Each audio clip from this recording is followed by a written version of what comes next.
Здравейте хора, аз съм Цвета за тези от вас, които не ме познават. Днес съм решила да направя видео. Не обръщайте внимание, между другото, на микрофона ми. Котката ми, за съжаление, даже го отхапа, точно когато си го взех. Много тъжно.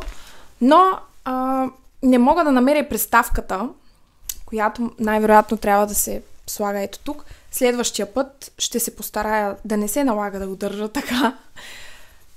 Който следи канала ми, знае, че правя видеа на тема бременност напоследък, но днес съм решила малко да сменя темата. Както съм забелязала от другите ми канали, говоря тези в TikTok и Instagram, обичате да ви давам съвети. И истината е, че аз също обичам да ви давам. Много се радвам, когато чуя, че някой е изпробвал моя техника или е послушал мой съвет и живота му е тръгнал към по-добро. Както се вижда в заглавието, ще говоря за 29 неща, които научих за 29 години. Исках да го направя по повод 29-я си рожден ден, но малко закъснях, но смятам, че няма никакъв проблем. Хубавото е, че всичко, което споделям, е приложимо. Така, няма да ги номерирам, за да не се разбере, че всъщност не са точно 29. Съжалявам, но не успях да им са точно 29. Нека видеото се казва така, иначе са малко под 29. Айде, няма и да лъжа. Мислех да не ги номерирам, за да не усетите, че са малко по-малко, но няма да лъжа. Нека само заглавието наистина да си е 29 неща, пък те са примерно 25. 20. Но наистина са най-важните. Другите просто ще са на сила. Нека оставим просто самото видео да се казва така. Между другото, не съм ги степенувала по важност в никой случай, така че не обръщайте внимание, ако едно е по-важно или по-ценно от останалите. Започвам от там, че според мен, колкото по-свръхлюбезен си, толкова по-зле ще се отнасят с теб. В никой случай, сега не се опитвам да подкрепя агресията, грубото поведение на публични места или неправдоподобното. Моля, не обръщайте внимание на маникюра ми, но това е маникюра ми от последните 2-3 месеца. Да, наистина, преди си мислех, понеже така съм и възпитавана, че колкото по-добре се държа с хората, те толкова по-добре ще ми отвърнат обратно. Не е така. Напротив, имам чувството, че наистина вече съм го изпитала. Все пак 29 години практика имам по всякакви институции и всякакви обществени места. Наистина веднага те вземат за буквално мезе и започват да те мачкат и да ти показват, че те са по-отгоре. И се налага всеки път да им стисна малко зъби и да им покажа, че всъщност не могат да си позволяват да ми говорят така, защото и аз имам характер, който просто от уважение към, примерно, по-възрастните или непознати хора се държа така, но не го оценяват хората това нещо, затова нека бъдем свръхлюбезни, ако наистина си заслужава и човека отсреща е показал, че заслужава да получи такова внимание от нас. Пак можем да сме любезни, но с някакви мярки и граници, защото просто, пак казвам, хората решават, че могат да ти говорят и да се държат по какъвто си искат начин с тебе. В крайна сметка никой не търси този резултат. За да се чувстваш добре и да имаш мотивацията да изпълняваш целите си и плана за деня си, трябва да изглеждаш добре, да си поддържан и да посещаваш някакъв вид тренировки задължително. За тези 29 години, наистина, колкото пъти съм имала периоди, в които не съм се чувствала добре, не съм била мотивирана, не съм отлагала съм супер много неща. Винаги, когато съм сядала да помисля защо това нещо се случва, винаги или не съм тренирала, или съм оставила на заден план външния си вид. Наистина, за мен това работи и наистина, когато имам строг план за деня, който изпълнявам, мотивацията ми се появява. Когато се наглася, когато подредя всичко в къщи, когато всичко е под контрол, имам мотивацията да свърша всичко. Ако е обратното, нищо не върша. Един вид не си представям наистина да бъда нагласена, подготвена, тренирала, хапнала здравословно и просто да легна в леглото и да си пропилея деня. Няма как да стане това нещо. Просто наистина тогава ми идва силата. Отново искам да кажа, че това си работи за мен и в никой случай не се опитвам да подканя младите момичета или който и да било да се клепат, за да имат самочувствие и мотивация. Не, просто това наистина при мен работи. Дори не става въпрос всеки път за грим, достатъчно е да си направя една хубава прическа. За мен хубава прическа и изправена коса. Всеки има различни разбирания за хубава прическа. Нека приложи това, което вижда и харесва за себе си. Следващото е, че моето самочувствие винаги е идвало с знанието, което придобивам. Ако имам периоди, в които примерно 2-3 месеца не съм отваряла книга, не съм научавала нещо ново, не съм отваряла подкасти, не съм се интересувала от абсолютно нищо, да, самочувствието ми спада, някак си чувствам, че мозъка ми все едно атрофира. Също така съм на мнението, че човек никога не стои на едно място. Или вървиш нагоре, или вървиш надолу. Няма такъв момент на застой. Или прогресираш, или обратното, деградираш. И ми дава по някакъв начин крила знанието, караме да се чувствам по-отворена, караме да мисля повече, караме да ми се говори повече, когато съм сред хора. Така че силно съветвам да използвате всеки един момент, в който можете, вместо да си стоите на телефоните или просто да си пропилявате времето, да обръщате внимание на това да се обогатявате. Следващото е, че смятам, че хората са огледал на мен самата. Много често съм се опитвала назад във времето да променям хората, дали приятели, дали роднини, дали партньора ми, да го променям, да му обяснявам как трябва да живее, къде са му грешките и така нататък. И в същия момент той или те да ми показват, че всъщност аз правя абсолютно същото.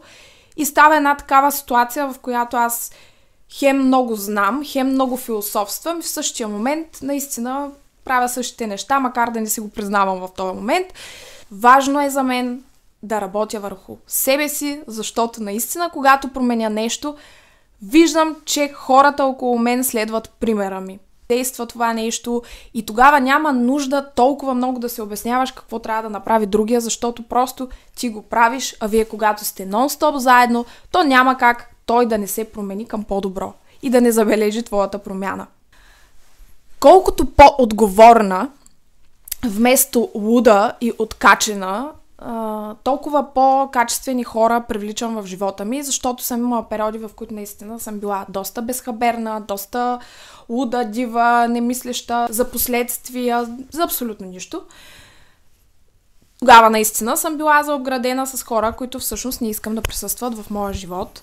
Оле, това е много досадно да го държа така. Надявам се наистина това да е последния път.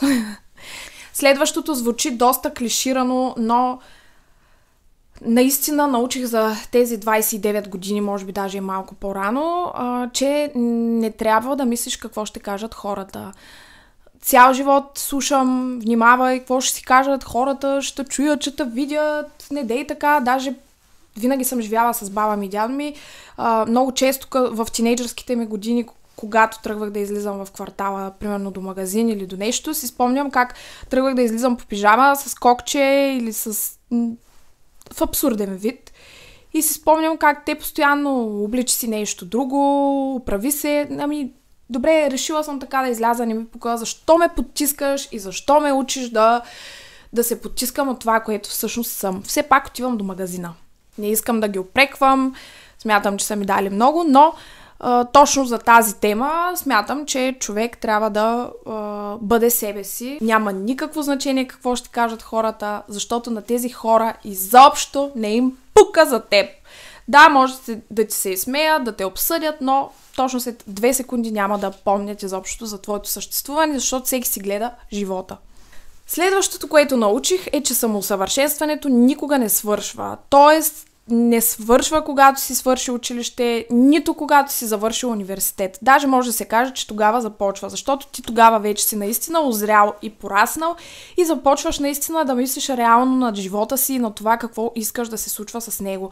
Много силно възможно е ти на 20, на 19, на 21, 2 наистина още да не се познаваш и да не знаеш какво искаш, тъй като ти просто си ходил на училище, не си опитвал различни неща и няма как да си сигурен в някои ситуации, разбира се, с какво искаш да се занимаваш.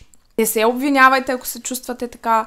Аз лично имам 100 000 различни образования. 100 000? Не, разбира се, но И хотелиерство съм завършила бакалавърска степен, и за козметик съм учила, имам диплома отскоро. С социални мрежи се занимавах, продавах дрехи, какво ли не. Искам да усетя кое наистина ще е моето нещо и тогава ще се спра на него. Да, на 29 съм, да, не съм финиширала с избора си, още се занимавам с хиляди неща и ще е така, докато само не си покаже какво всъщност ще правя. Следващото нещо е да слушам интуицията си. Дори няма да обяснявам повече. Просто винаги интуицията е вярна и правилна. Ако чувстваш, че нещо не е окей, не е наред, то не е окей и не е наред. Край. Край. Рано или късно, няма да е много късно, ще разбереш, че наистина е трябвало да я послушаш. Простите удоволствия всъщност водят до най-голямо удовлетворение. Тук визирам разходки в природата, визирам моменти с важни хора за теб, вкусна храна, домашно приготвена или такава навън, задълбочени разговори на различни теми, общи планове с приятели, общи планове с половинката ти, естествено, които ще изпълниш и изпълняваш, не само да планирате. Планове за себе си. Следващото е не е нужно да огаждаш на всички, за да си добър човек или да се представиш добре. Даже напротив, много примери имам в живота си, в които съм виждала как хора, мои много близки и роднини дори, огаждат и това им изиграва много лоша шега, защото после човека, на който не е спирано да се огажда, го приема за даденост, после вече се сърди, когато не му се угоди само веднъж, забелязва само този един случай, в който не му е изпълнено желанието, почва дори да изпитва омраза към тебе. Той е свикнал на това ти винаги да се отдаваш, винаги да даваш и просто не може да приеме, че ти този път си решил да не даваш. Грешка е. Наистина е грешка. Следващото нещо, което наистина много трудно се прилага, но в крайна сметка успееш ли да се напънеш да го приложиш няколко пъти, наистина ти става навик и е страшно важно за целият ти живот и за изобщо отношенията ти с хората, то е да се поставяш в обувките на човека до теб. Много е важно да, колкото и да ти е трудно да го разбереш този човек, трябва да осъзнаеш, че хората сме супер различни, хората сме възпитавани различно, имали сме различни преживявания и трябва да уважаваме мнението на човека, който обичаме и да му прощаваме, ако всъщност то не съвпада с нашето. Книгата, която ми помогна да осъзная това нещо, беше на Анди Андрус, мисля, Проницателят, но не съм много сигурна дали това е автора. Страшно много ми помогна, защото да, колкото и трудно да е, просто винаги се намира отговора и има обяснение защо даден човек се държи по даден начин и съответно така ти се олекотява живота. Следващото също е много важно, след като вече споменах за тези книги, за образование, за търсене на себе си и така нататък, колкото и начетен, колкото знания да придобиваш, колкото и образование да имаш, най-важното нещо е да си постоянен.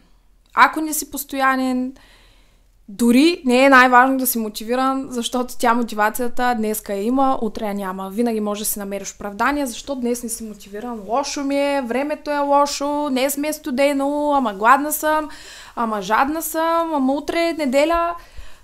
Оправдания милиарди. Затова постоянство. Не само мотивация, не е само знания.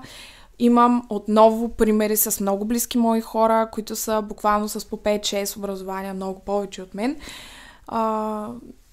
Абсолютно нищо не правят. Буквално. Нищо. Колкото и странно да звучи, наистина нищо. С нищо не се занимават, просто защото нямат постоянството. Хващат се, правят нещо, 2 дни, 3 дни и край. Решенията стават все по-трудни с времето. Колкото повече отлагам да свърша нещо, толкова повече и късно става, и зимата идва, и хиляди неблагоприятни неща се случват. Решавате си нещо, давате си някакъв срок и си го изпълнявате, ако наистина смятате, че е важно за вас. Следващото е също изключително важно. Прошката е за теб, а не за другите. Много дълго време не можех да простя на дадени хора за техните действия спрямо мен. Осъзнах, че всъщност като не им прощавам, товаря себе си и преча на себе си. Прости и просто ще видиш колко товар ти пада от раменете. И последното и най-любимо за мен е всичко е в детайлите.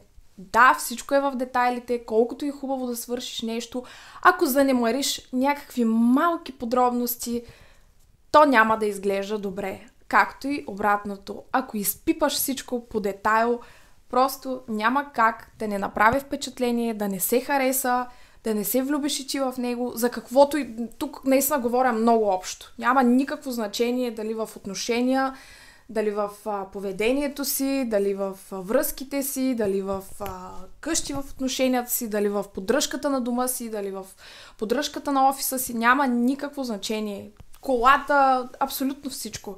Ако до детайл си изпипваш нещата, просто ще се чувстваш перфектно. И с този отхапан микрофон днес приключвам моята тема. Надявам се да ви е било полезно. Ако имате въпроси, задавайте ги, с удоволствие отговарям. Да, понякога бавно се случва, понеже понякога въпросите са много. И до нови срещи! Не забравяйте да се абонирате за канала ми с камбанка, за да не изпускате новите видеа и да ме последвате в другите платформи. Чао!